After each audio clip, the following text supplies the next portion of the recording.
Hello বন্ধুরা, আজকে আমি ভেক্টরে গুণফলের একটা অঙ্ক নিয়ে আলোচনা করব।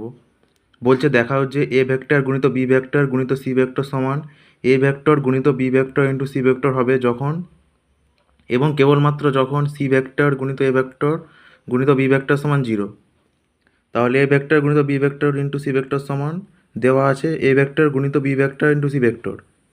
তাহলে গুণের ক্ষেত্রে কী হয়, A vector into C vector into B vector minus B vector C vector into A vector সমান A vector C vector into B vector minus A B into C.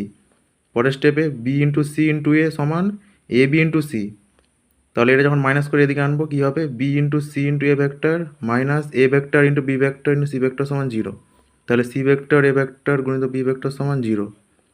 তাহলে এ বি সি ভেক্টর সমান A vector গুণিত B vector গুণিত C vector হবে যখন এবং কেবলমাত্র যখন সি ভেক্টর গুণিত এ ভেক্টর গুণিত বি ভেক্টর সমান 0 হবে।